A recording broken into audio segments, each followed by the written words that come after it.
Everybody having a good time? Let me ask you a question. How many of you came to CPAC last year? That's great. Now, how many of you remember what happened 6 days before CPAC started last year? It was February 16th, and American freedom suffered a devastating loss when Justice Scalia unexpectedly passed away. That day, the stakes of the 2016 elections fundamentally changed. This was no longer a fight for the next 4 years. This was going to be a fight for the next 40 years. As you all remember, the Republican primary was still, let's just say, interesting. But we knew Hillary Clinton was either going to win or steal the Democrat nomination. And we knew exactly what Hillary's Supreme Court would look like. For those of us who support the Second Amendment, we knew our gun rights would be gone.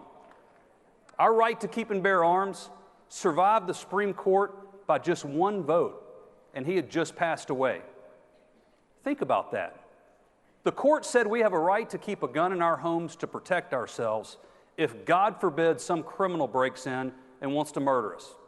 That's it. That's all they said. But Hillary's view? She said it was a terrible decision, that the Supreme Court was wrong on the Second Amendment.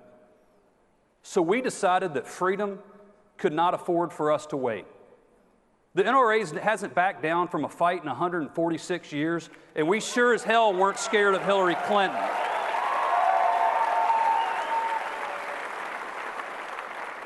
So we made the earliest endorsement in our history when we endorsed Donald Trump for president in May.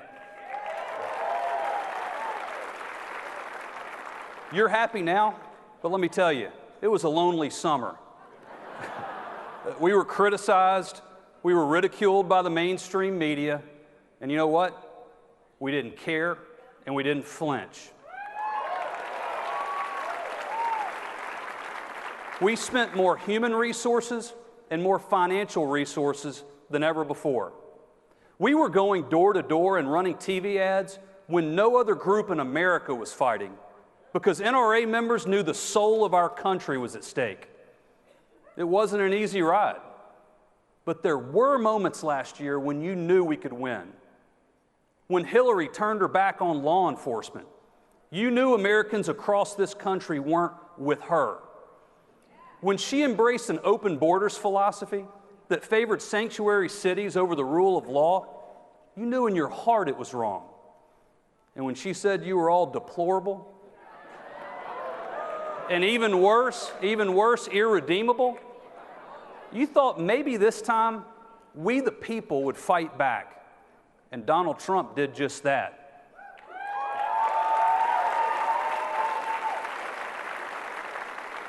Sanctuary cities?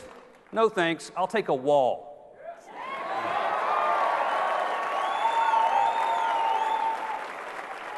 Turn our backs on law enforcement? Absolutely not. They deserve our respect and our thanks, just like the brave men and women in the military.